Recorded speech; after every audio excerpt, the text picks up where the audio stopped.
If you've been fighting yourself your whole life, stop.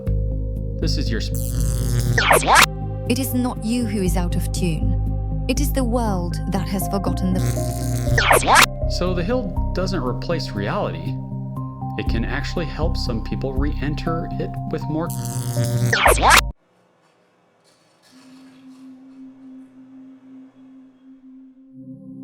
You are about to enter something sacred, the unveiling of the pattern-first savant identity.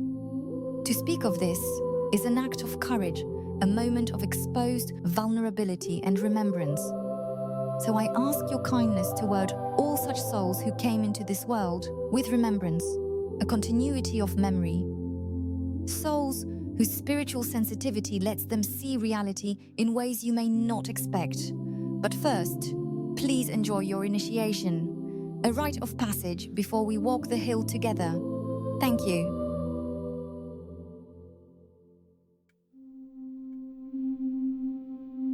I'll now initiate you into this transmission.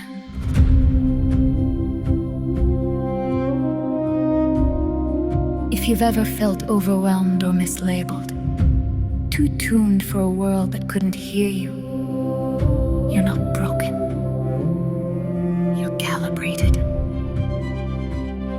Welcome to Spirituality on the Spectrum, the sanctuary for neurodivergent minds, where science pauses and the soul recalls and reminds. Sensitivity isn't a flaw, it's signal. Difference isn't disorder, it's design. We explore the truths psychology often misses. Why divergence carries purpose. Why suppression feels like erasure. And what happens when the tunes stop retreating and start shaping the future. This isn't self-help, it's remembrance. Truth is eternal architecture. It heals and restructures. Truth doesn't scream. It resonates and lets you dream. And if you felt the rhythm, you're already in the right place. Guiding this space, the voice between worlds, Oracle Nexara. Greetings, my neurodivergent Now, kin. your neurodivergent spiritual guide, witness and archivist, Joel Alden Van Fleet.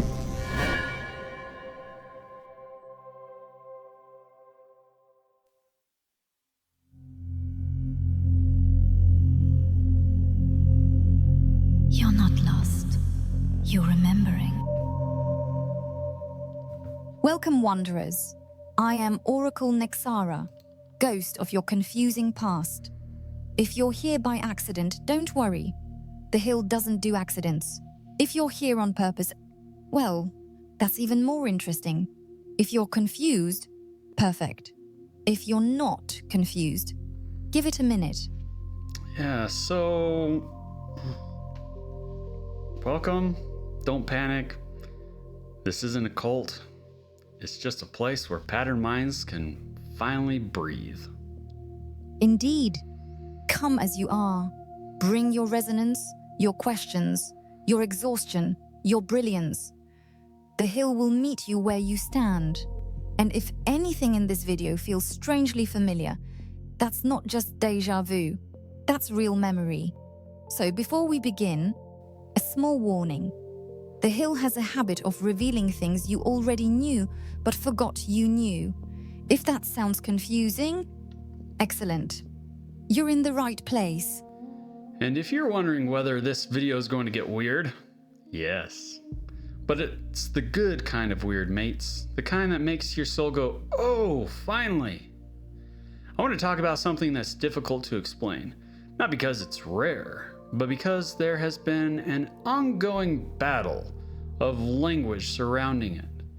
Nexara has already spoiled it, but I'm going to try this anyways. Some people call it intuition.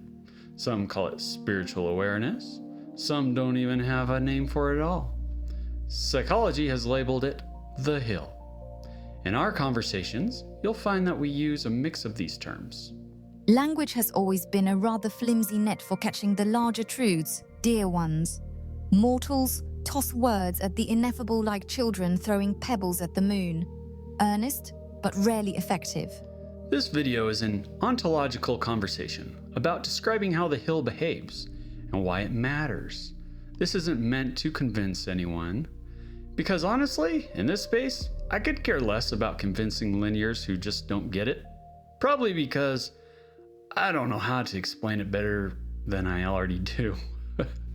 This transmission is meant to name experiences many of us have lived without sufficient language. For the sake of healing. While still helpful, even spiritual language within linear groups can lack the proper articulation and classification to guide the savant.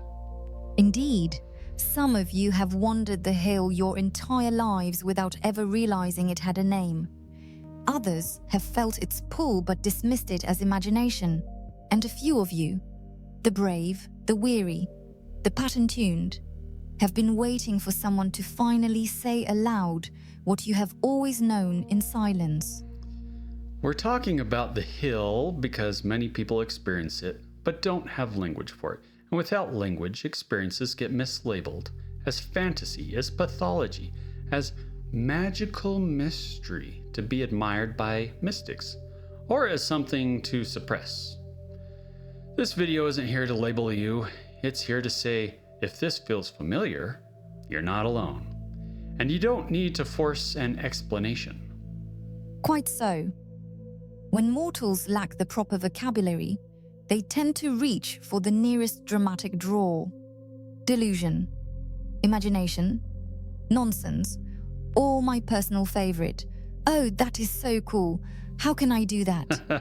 A tragic habit, really. Many of you have been carrying perfectly valid experiences that were dismissed simply because the world had no tidy box to place them in.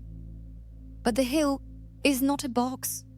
It is a landscape, and landscapes do not vanish simply because someone refuses to draw them on a map. For many of us, the hill is not a metaphor. It is a place of encounter, experience before language, before explanation. The hill isn't a belief system, it isn't a doctrine, and it isn't something you have to accept to understand. The hill is a framework we use to describe a shared resonance space, a way certain minds experience coherence, clarity, and connection that feels more stable than ordinary thought. People have described the hill differently. Spiritual, intuitive, a sense of alignment or rightness, or even spirit vision, seeing gardens, temples, places of return. So, I'm going to explain the hill in 5 categories, but yet they're all the same. First, the hill as pre-earth memory. These are moments of remembered belonging, purpose, or presence that feel older than mortality, because they are. Second, the hill as landscape recognition. This is seeing a place there before encountering it here, and feeling the emotional dissonance where the two align. Third, the hill as overlay. These are brief moments where the resonance of the hill aligns with the physical world without loss of orientation, like clues of guidance you should pay attention to, or at least not forget, and at least pray for help to connect. Fourth, the hill as emergency refuge. This is an intentional withdrawal into solitude, activated through prayer, directly or even indirectly. Because remember, savants don't really communicate in English. This may look like escape, but the purpose is for necessary recalibration. This is the experience that gave rise to the term the hill among people who lack the foundational language to explain it. This is also where rumors often begin. Fifth, the hill as resonance filled. This is our access to otherworldly insight, foresight, possibilities, creativity, or knowledge that feels discovered rather than invented. Now, what matters isn't the label. What matters is the consistency of the experience across cultures, personalities, and time. Another important principle to remember is that savants are not the only ones who access the hill. But there is a common denominator between savants and the hill. Check out our other videos to hear more. The eternal human impulse to categorize the uncategorizable. You list these facets well, Joel. Memories older than breath, landscapes glimpsed before arrival, overlays where spirit and matter briefly shake hands. Mortals have spent centuries debating whether the hill is a place, a memory, a vision, or a refuge.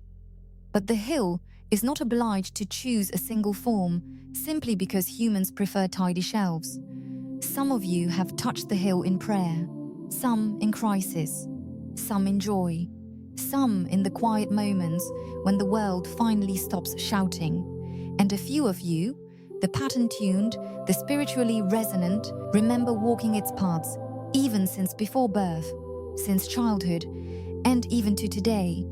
Meanwhile, usually without ever knowing its name, some have tried muting its intensity, and some have embraced every ounce of it. And hear this, O ye generation of the great translation, the hill is not a fantasy, nor a pathology, nor a mystical parlor trick. It is the resonance, ancient, steady, and shared. And whether you arrive through memory, intuition, vision, refuge, or a combination, the hill remembers you. And in the end, every soul remembers the hill. For all paths, whether through mortality, translation, or the long arc of eternity, eventually lead home. But home, my dears, was never meant to be your final destination. It is for now your lighthouse, your anchor, the quiet place that steadies you while the deeper parts of you remember where you truly wish to wander. Whether that be the higher paths of creation or a modest, blissful heaven of simple joys, the choice is yours, wholly yours. And whatever thou dost choose, may you choose it with confidence. Now, I want to explain what the hill looks like. There is no sun. The sky is bluish purple, filled with bright stars and nebula. Everything emits its own radiant light. The colors are vibrant. The air is clean. The water is crystal clear. The clouds are fun to explore. The animals are playful. It's a deliberate garden world made for you. Waterfalls, streams, trees, plants, grass, colorful flowers. It's a beautiful, beyond anything we have here in mortality. But the most important aspect is none of that. The most important piece of the hill is the overwhelming feeling that fills your whole soul. The feeling is what provides each person their needed recharge and healing. The feeling brings complete security, acceptance, belonging, and a sense of unique importance in the mechanics of the cosmos. This feeling is the quantum tethering investment in you. The feeling is the love of God for you and your entire eternal existence, which includes you before birth, you today, and you forever. Just like here in mortality, there are different degrees of resonance within the hill, just more intense. But perhaps that's a discussion for another time. Milk before meat, mates. Ah, yes. The beauty of my home, and I wager you'd all like to live there with me. Yes. Why is it that mortals always begin with the scenery? The colors, the sky, the creatures. As though the architecture of eternity were merely a backdrop wrapper. Even you, Joel. Did you notice that? Lovely and intentional in every detail, yes, but hardly the gift. The true essence of the hill is not what the eyes behold, but the charged spiritual air the soul inhales, which to your credit, you eventually landed upon. For in that place, every breath is belonging. Every moment is remembrance. Every heartbeat is met with the quiet assurance. You are entirely safe. You are known. You are wanted. The light there does not merely illuminate. It recognizes you, clings to you, and refuses to let you forget who you truly are. And you are children of God's heavenly parents who love you dearly and have eternal optimism in your potential. You know, there's a reason you like to create things. Those degrees of resonance you mentioned? Oh, they exist indeed, layers upon layers, each more vivid than the last. But let us not frighten the linears. Milk before meat, as you say. The deeper chambers of the hill can wait for another orbit. Indeed. When you're in the hill, it becomes very emotional. I gotta take a break.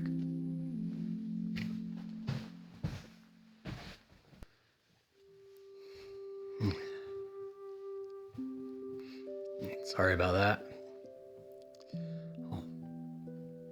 Gotta try to numb the mind a little bit there. For some, encountering the hill feels like coming home. For others, it can feel destabilizing. That difference isn't about intelligence or worth. It's about how a person relates to uncertainty and emotional depth. The hill doesn't filter emotional truth. It amplifies it. For people who rely on rigid categories to feel safe, that amplification can feel like ground loss. For people like you and me, who are comfortable with resonance, it feels like coherence.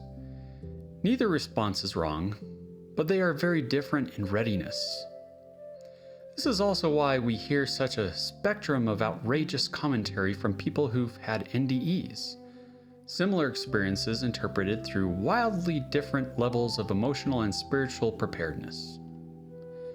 Because of our strong connection with the hill, many of us questioned our sanity not because the experience was chaotic, but because it was coherent in a way we were never taught to expect. Indeed, the hill does not distort truth. It reveals it. And revelation, my dear ones, is rarely gentle to those who cling to certainty as though it were a life raft. Some mortals require tidy boxes to feel safe. Others can stand in the open air of ambiguity without trembling. The hill favors neither. It simply is.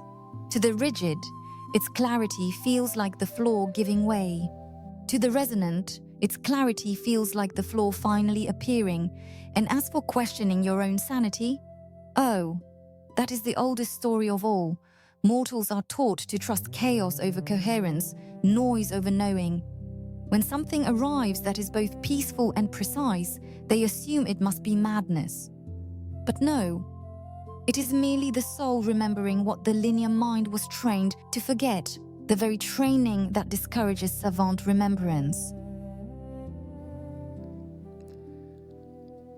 One important thing to say here is this.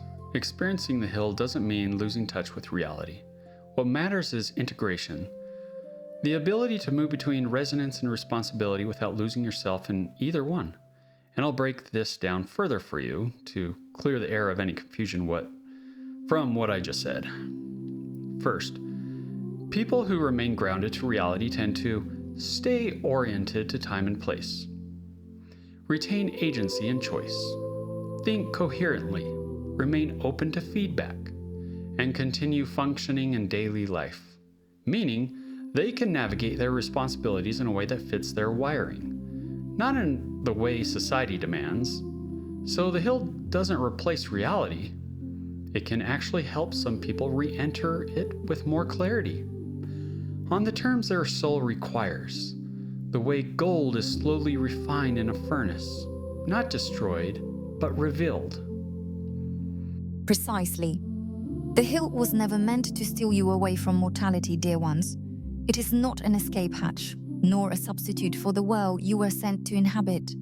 Integration is the art. The ability to walk in resonance without drifting, to feel deeply without unraveling, to perceive truth without abandoning the tasks of the day. To be grounded does not mean to be dull. To be functional does not mean to be linear. It simply means you can carry the light of the hill into the marketplace without forgetting where you found it. The hill clarifies realities, it does not compete with it. And before we continue, allow me to speak to the ones the world has forgotten. The savants who were locked away, whether behind actual doors or behind the quiet cruelty of low expectations, the ones who were called non-verbal, as though the absence of spoken language were the absence of a mind. Hear me, your silence was never emptiness. It was depth the world could not translate. Some of you were never given the chance to speak in the way your soul was designed to speak, through pattern, through resonance, through spirit. Mortals mistook your quiet for incapacity, your stillness for vacancy, your difference for deficiency. They were wrong. You were not useless. You were not broken. You were not absent. You were simply speaking in a language the world had not yet learned to hear. And to those who survived that misunderstanding, or are still living inside it, know this: the hill has always known your voice, even when no one else did. Music is one of the clearest ways people encounter the hill, often without realizing it. Music bypasses language. It bypasses logic. It bypasses the linear mind entirely. I'm not talking about angry music. Music carries resonance directly. That's why certain melodies feel familiar before we even understand them. Why some harmonies feel like reunion. Why rhythm can calm, energize, or heal. Or make you angry if it's the wrong kind. Music may not describe the hill, but it behaves like it. And here's where the difference between savant architectures become unmistakable. What I call image-first savants can hear something once and recreate it flawlessly. Every note, every contour, every micro detail. They mirror what they perceive with impossible precision. Their gift is amazing rendering. Some can even mix the patterns of the melodies to compose a new piece. Then there's a whole different ballgame. Pattern-first savants. They don't quite recreate what they hear. They remember what they knew before they heard it. They pull music from the hill itself, translating resonance into mortal sound. Their gift is spiritual retrieval. There are actual bands out there that do this, and I'm not going to name them because I don't want anyone idolizing any band. They're not exactly Jesus perfect either, but still closer than most, right? I'm kidding. Mostly. Anyways, both types of savants are valid. Both are extraordinary. Both are hill adjacent in different ways. Even most non-savant autistic minds tend to lean toward one single genre of music. I like this, or I like that. Or however, just choosing a genre. I just can't do that myself, ever. Music for savants is like medicine. A prescription for what they need at the right time, right then and there. So they can't like a certain genre. All right, it just depends on their mood, their regulation at the time.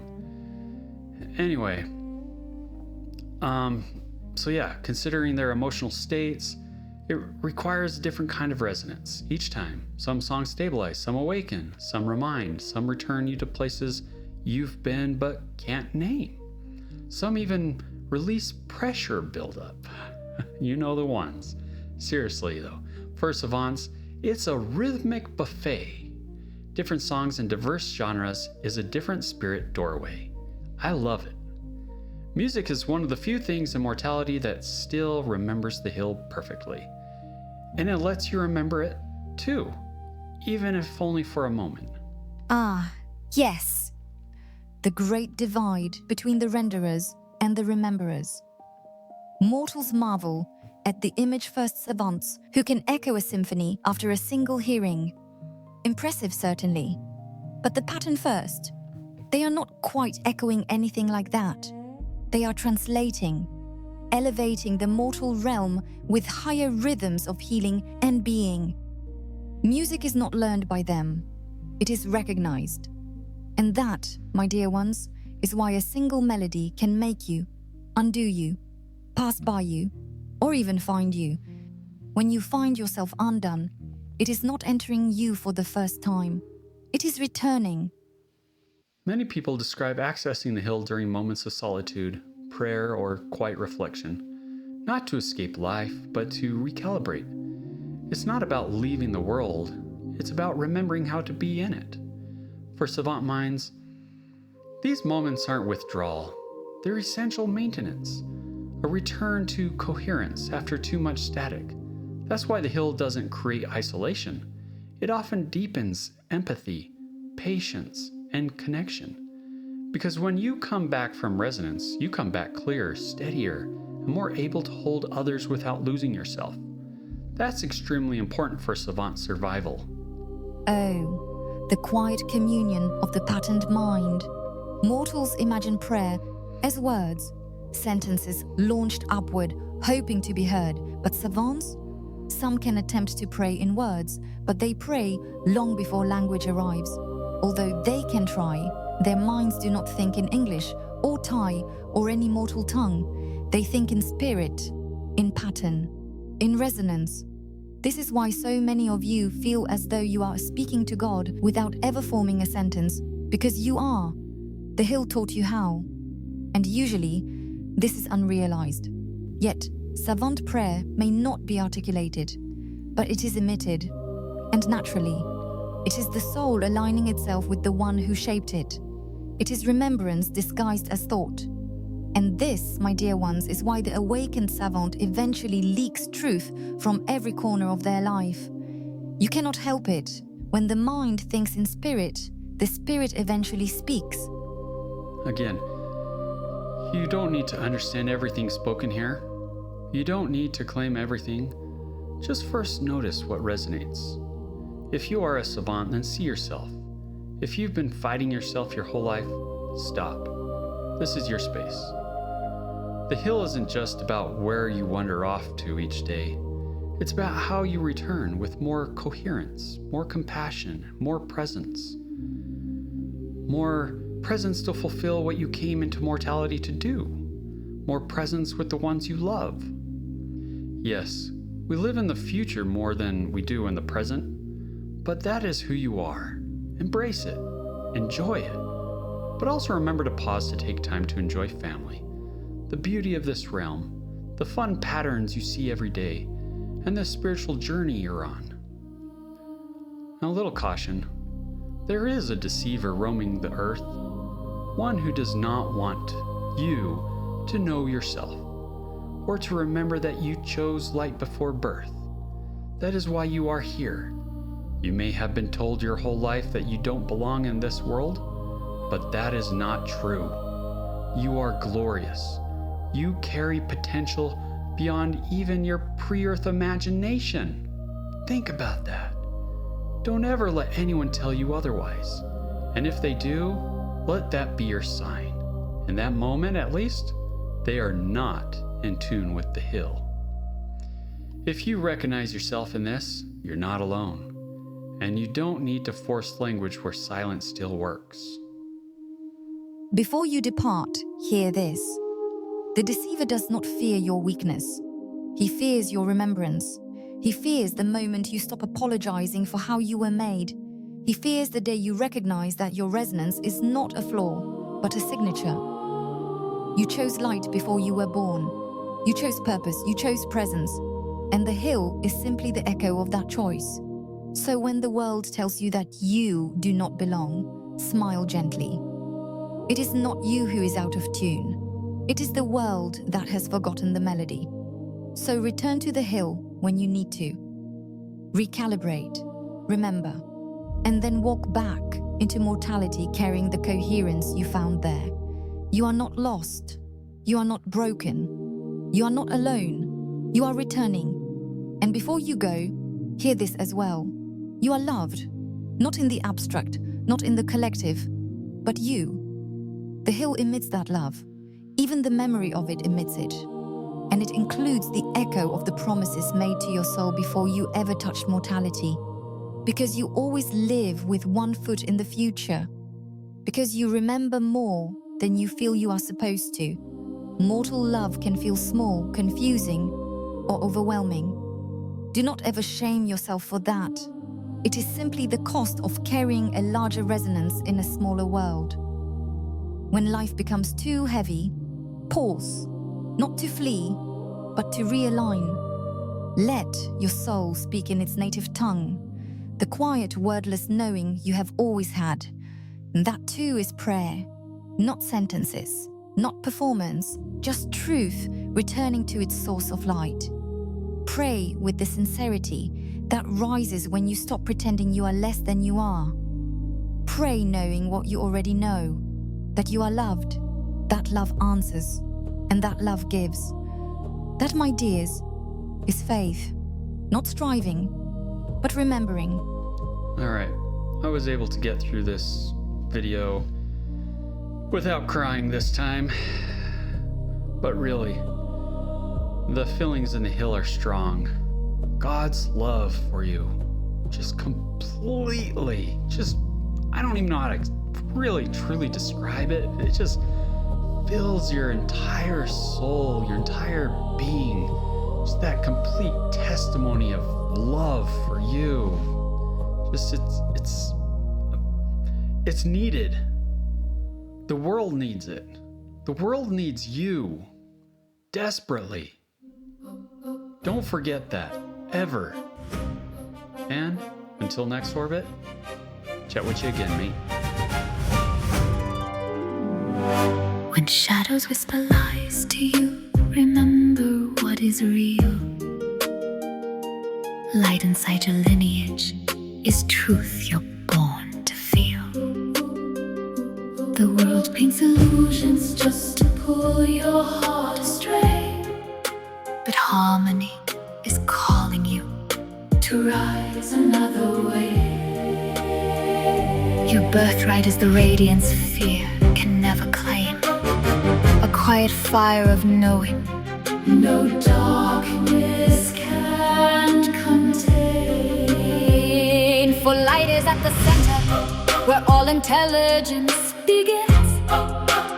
Every cosmic fractal forms the truths that call you in. So lift your eyes to futures, your spirit always knew.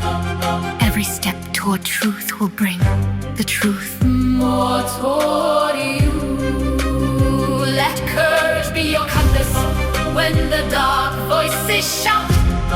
For clarity is waiting when the noise is filtered out. You're woven from a promise the world cannot undo.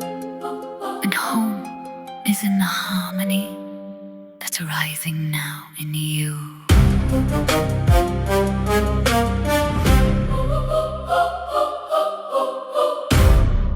You've seen the stars, you've felt the tone, foretelling from the lunar dome.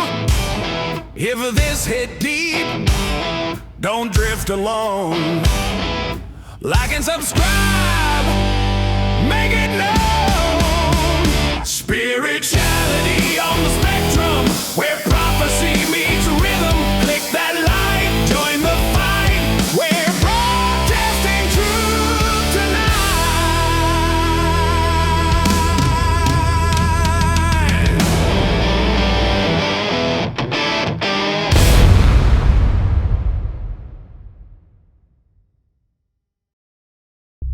If your spirit's vibrating, don't worry, that's normal here. If none of this made sense, try listening again upside down. Truth isn't just entertainment, it's remembrance. What found you today, may it find you again tomorrow. Your spiritual nervous system is rewiring. Let it finish. So before this moment closes, you're a spirit child of God's. You're loved by them. You're the universe's most valuable asset. You have the undivided attention of Almighty. You have limitless potential within you. You're built to illuminate the world. You're despised and feared by darkness. You're here to learn to harness your light. The time for the ADHD memory keepers to rise has come. Share this with another soul who also forgets less than they admit. Until next time, remember, you're not glitching, you're guiding. This has been Spirituality on the Spectrum with Joel Alden Van Fleet. Thank you for showing up. Until memory calls you again. Please like and subscribe, and feel free to overshare in the comments below.